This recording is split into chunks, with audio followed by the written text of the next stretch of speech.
मसला क्या है? नफीसुद्दीन ने जिद होकर अपनी माँ की तरफ देखा और पूछा। अरे मियाँ, क्या अब मैं तुम्हें ये भी बताऊं कि मसला क्या है? दादी जान ने गुस्से से अब्बू को घूरा। नफीसुद्दीन एक बड़े वकील थे, मगर घर में दादी के सामने उनके दलाइल अमूमन कमजोर पड़ जाते थे। अब वो एक बड़ी हवेली खरीदना चाह रहे थे, मगर दरमियान में दादी जान हायल थी।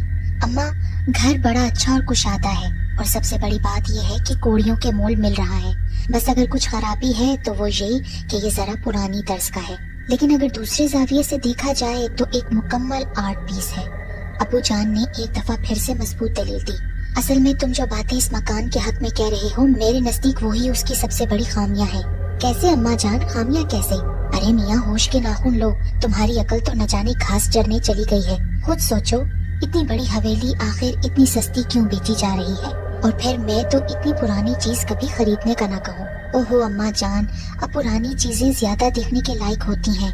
लोग तो ऐसी चीजें दुगने दाम खरीदते हैं, फिर हमें तो इतनी कम कीमत पर मिल रही है। मगर मेरे ख्याल में इतनी पुरानी जगह पर नहीं रहना चाहिए बेटा, ना ही जगह खरीद कर और ना ही किराए पर। मगर क्यों अम्मा?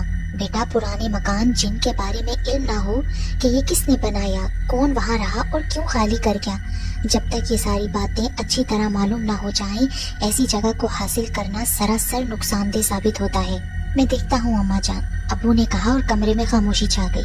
अगरचे दादी अम्मा ने बड़ी तफसील से वजाहत की थी, मगर इस बार अब्बू जी डट गए थे। उन्होंने पहली दफा दादी अम्मा के खिलाफ जाकर कोई फैसला लिया था। हम सब इस बात पर हैरान थे। दादी अम्मा ने अलबत्ता खामोशी इख्तियार कर ली थी। हवेली के मुकम्मल कब्जे के बाद हम लोग वहाँ शिफ्ट हो गए।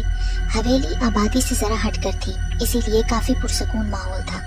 मगर ये सुकून, ये खामोशी आने वाले तूफान का पेशखैमा साबित हुई। हुआ यूं कि बड़ी आपा अपने 2 बच्चों के साथ कुछ दिन रहने के लिए हमारे यहाँ आई। मैं अपनी दोनों भांजियों के साथ सारा दिन खेलती रहती। उस दिन फिर हम छुपन छुपाई खेल रहे थे कि मैं अपने दोनों भांजियों को तलाश करते हुए हवेली की ऊपर मंजिल में चली गई। हम जब से यहाँ आए थे, घर की ऊपरी मंजिल बेआबाद ही थी, किसी ने भी वहाँ जाने की जहमत ना की थी। मगर अब जब मैं ऊपर आई तो मुझे कुछ गैर मामूली पन का एहसास हुआ। मेरे कदम गैर इरादी तौर पर आगे ही आगे बढ़ने लगे कि अचानक मेरी दोनों भांजियां मुझसे लिपट गईं। अरे, तुम लोगों ने मुझे फिर से पकड़ लिया, मैंने खुशगवार लहजे में कहा तो वो बोली, आनी चलो यहाँ से। अरे चलते हैं, क्या हुआ? मैंने कदम आगे की तरफ बढ़ाते हुए कहा तो वो दोनों मेरी टांगों से लिपट गईं। अरे हुआ क्या? मैंने हैरत से उन्हें देखा, बल्कि गौर से देखा। उनका तो रंग सफेद पड़ रहा था। मैं ये देखकर घबरा गई। मैंने उन दोनों का हाथ थामा और उन्हें लिए नीचे चली आई। नीचे आते ही उनकी हिम्मत जवाब दे गई और वो बेहोश हो गई। मैंने ये देखा तो चीख उठी। मेरी चीख पर आपा, दादी अम्मी और अम्मा भागती आ गई। हाय, क्या हो गया? दादी अम्मा ने सांस दुरुस्त करते हुए पूछा, जबकि आपा अपनी बच्चियों पर झुकी। बच्चियों का सफेद पड़ता रंग देखकर वो चिल्लाई, क्या हुआ इन्हें? उन्होंने मुझसे सवाल किया तो मैं हकलाते हुए बोली, आपा मुझे नहीं पता। ओहो आपा, ये सवाल बाद में कर लेना, पहले इनको उठाओ तो अंदर ले चलो। मैं तुम्हारे अब्बू को फोन करती हूँ, वो किसी डॉक्टर को अपने साथ लेकर आए। अम्मी ने गुस्से से मुझे बोला तो मैंने और आपी ने बच्चियों को उठाया। अब्बू जब तक डॉक्टर को लेकर आए वो होश में आ चुकी थी। डॉक्टर ने उन्हें चेक किया और फिर कुछ दवाएं देकर चला गया। हम सभी परेशान थे कि आखिर ये क्या हुआ, मगर वो दोनों कुछ ना बोली। रात को जब मैं सोने के लिए लेटी तो वो दोनों मेरे कमरे में आकर दहलीज में आकर खड़ी हो गईं। मैंने उन्हें देखा तो प्यार से पुकारा, अरे बेटा, आप दोनों बाहर क्यों खड़ी हो, अंदर आ जाओ। मेरी पुकार पर उन्होंने एक दूसरे को देखा और फिर अंदर चली आई। मैंने उनके चेहरों को गौर से देखा और मैं बोली, क्या बात है? वो आनी, दोनों कुछ कहते कहते खामोश हो गईं। हाँ हाँ बेटा बताओ, तुम्हारी आनी सुन रही हैं। वो आनी, जब हम आपके साथ खेल रही थी ना, हाँ तो उस वक्त हमें किसी के रोने की आवाज सुनाई दी। हम ये आवाज सुनकर ठटक गए, ये कौन रो रहा है? हमें लगा शायद कोई बच्चा रो रहा है। तो छोटी बोली कि नहीं, किसी बड़े के रोने की आवाज है, आओ चलो देखें कौन रो रहा है। हम दोनों सीढ़ियां तय करके ऊपर आ गईं, फिर हम आगे बढ़कर खाली कमरों में झांकने लगी। हमें एक कमरे में एक औरत नजर आई। वो औरत रो रही थी, बहन कर रही थी। आनी, हमने आज से पहले उस औरत को कभी नहीं देखा था। वो नानू की कोई जानने वाली भी न थी। फिर तब आप वहाँ आ गई। मेरी भांजी जब अपनी बात सुनाकर खामोश हो गई तो मैं बोली, आपको कोई वहम होगा बेटा। नहीं आनी, हमें कोई वहम नहीं हुआ, हम बिल्कुल सच कह रही हैं। अच्छा, तो फिर कैसी थी वो औरत? मैंने उनको झुठलाना मुनासिब ना समझा, इसलिए उनको बहलाने के लिए पूछा। ना बहुत बूढ़ी थी और ना बहुत जवान थी। तुम लोगों को नजर का धोखा हुआ है। भला हमारे घर में कोई औरत कहाँ से आ गई? फिर अगर वो रो रही थी तो हमें क्यों ना उसकी आवाज सुनाई दी? पता नहीं आनी आपको क्यों नहीं सुनाई दी। बहरहाल वो दोनों बच्चियां थीं, इसलिए जल्दी सारी बात को भूलकर खेल तमाशों में लग गई। मैं भी इस बात को भूल गई और आने वाले दिनों ने कुछ मसरूफ कर दिया। दादी अम्मा ने घर में मिलाद रखवा दिया। आस पड़ोस में ज्यादा घर न थे, मगर जितने थे उनकी लड़कियां और खवातीन मिलाद में आई। मिलाद खत्म होने के बाद लड़कियां इधर उधर घूमने लगी और फिर उन्होंने प्रोग्राम बनाया कि ऊपरी मंजिल पर जाकर जरा देखना चाहिए कि आखिर ऊपर से इर्द गिर्द का मंजर कैसा नजर आता है। एक लड़की बोली, अरे ये बिल्कुल तो वीरान पड़ा हुआ है। हाँ भाई, अभी हमने इसे साफ सुथरा करके रहने के काबिल नहीं बनाया। मैंने कहा, जब जरूरत होगी तो इसे भी साफ सुथरा करके रहने के काबिल बना लेंगे। हम आगे बढ़ी तो अचानक एक कमरे में कुत्ता कुछ खाते हुए नजर आया। पहले तो हम सबको इस बात पर ताज्जुब हुआ कि इस खाली जगह पर कुत्ता कहाँ से आ गया है। हमारे घर में तो कोई कुत्ता मौजूद न था। फिर जब हम सब ने गौर से देखा तो हमारी तो सिट्टी गुम हो गई। कुत्ते का निवाला एक इंसानी हाथ था, किसी बच्चे का हाथ, और कुत्ता उसे नोच नोच कर खा रहा था। ये देखकर हम सब ऐसी खौफजदा हुई कि उल्टे पैर वापस भागी। घर की निचली मंजिल पर आकर मैंने लड़कियों से कहा कि इस बात का जिक्र वो किसी से न करें, वरना सब खवातीन डरकर भाग जाएंगी और तकरीब का मजा किरकिरा हो जाएगा। बाद में मैंने ये सब चीजें खुद अम्मी को बताई। अम्मी ने अब्बू को इस बात से आगाह किया, मगर अब्बू को इन बातों से कोई फर्क पड़ने वाला न था, क्योंकि उन्होंने कौन सा इन बातों पर यकीन करना था। मगर आपा जान जो इस गुफ्तगू के दौरान वहाँ मौजूद थी, वो बोली, अब्बू जी इस घर में सचमुच कोई गड़बड़ है। दरअसल जिस दिन बच्चों की तबीयत खराब हो गई थी, उस दिन मुझे बड़ा तजस्सुस हुआ था कि आखिर ऊपर ऐसा क्या था जो बच्चों पर इस तरह असरअंदाज हुआ कि वो बेहोश हो गए। मैं दबे कदमों ऊपर चली गई। जरा गौर करने पर मालूम हुआ कि किसी कमरे से आवाज आ रही है जो मध्यम और हल्की है। जरा देर बाद मैंने अंदाजा लगाकर आवाज का तयन कर लिया। अब जो मैंने उस कमरे पर दूर से नजर डाली तो मुझे एक शख्स खड़ा नजर आया। कमरे में बस इतनी रोशनी थी कि मैं हल्का सा साया ही देख पाई, उसका वाज़े हुलिया ना देख पाई। बस इतना मालूम हुआ कि उसके हाथ में एक बर्तन था जिसमें कोई चीज थी जो वो सामने फेंक रहा था। फिर मुझे वो चीज वसूल करने वाले भी नजर आ गए। वो कुछ कुत्ते थे जो फेंके जाने वाले गोश्त की लोथड़ों पर झपट रहे थे, और फिर जरा कोशिश के बाद उसकी फेंकी हुई चीजें और उन्हें वसूल करने वालों की बर्बरियत देखकर मैं खौफजदा हो गई। वो छोटे छोटे हाथ थे जैसे किसी बच्चे के हाथ हों। उसके बाद मैंने खौफजदा होकर वहां से भागने की कोशिश की, जिससे कोई खटका हुआ था और कुत्ते भौंक पड़े थे, मगर अगले ही लम्हे सारा मंजर बदल गया।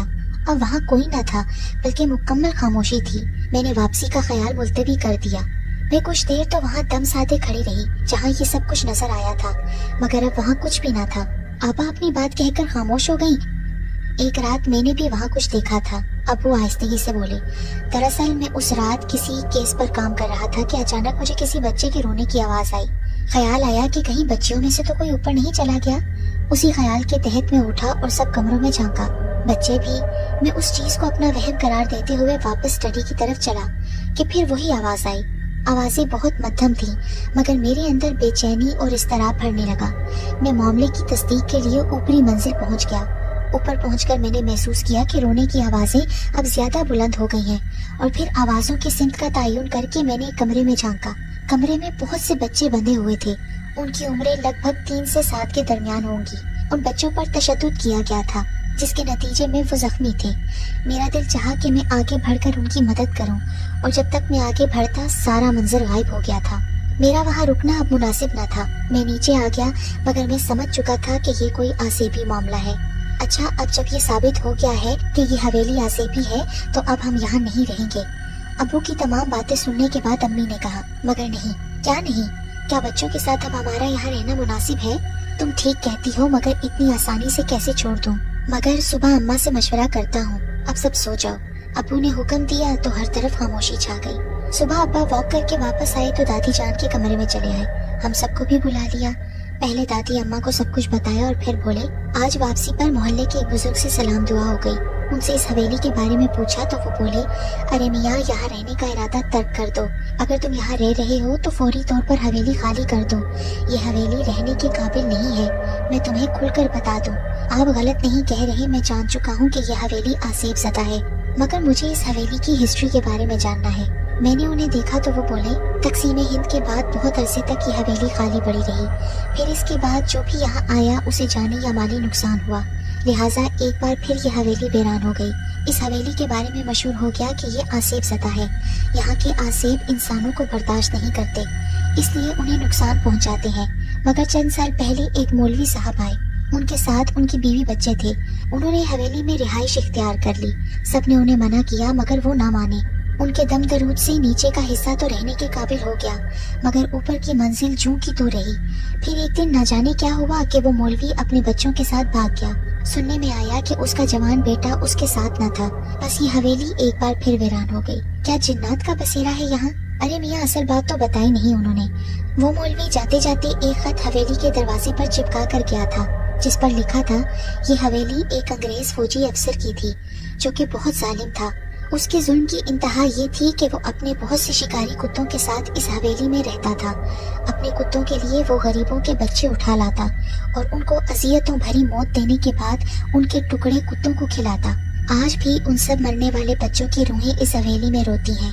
एक दफा वो किसी बेवा का बच्चा उठा लाया। वो बेचारी रोती बिलखती हवेली आई, मगर कभी वापस न गई। उसकी रूह भी यहाँ रोती है। उस अंग्रेज का जुल्म जारी था कि तकसीम का शोर उठा, हर तरफ लहू लहू हो गया। कुछ दिल चले उस अफसर की हवेली में घुस आए और उसे मौत के घाट उतार दिया। उस कमबख्त की लाश इसी हवेली में सड़ती रही। उसके कुत्ते बंधे हुए थे, इसलिए भूख से मर गए, मगर वो सब आज भी यहाँ हैं। उस बुजुर्ग ने मुझे ये सब कुछ बताया और फिर हवेली खाली करने की ताकीद करते हुए चला गया। अबू खामोश हो गए तो दादी अम्मा बोली, मैंने पहले ही कहा था कि मत लो ये हवेली। मगर खैर, अब सुबह मैं पीर साहब से बात करती हूँ कि कुछ करें, तब तक हम किसी और जगह शिफ्ट हो जाते हैं। जी अम्मा ठीक है, अबू ने सादतमंदी से कहा। ये हकीकत है कि किसी बंद मकान को लेने या रहने से पहले उसके मुतालिक छानबीन कर लेना चाहिए। जब तक अच्छी तरह मालूमात ना हो तो ऐसी जगह को हासिल करना सरासर नुकसानदेह होता है।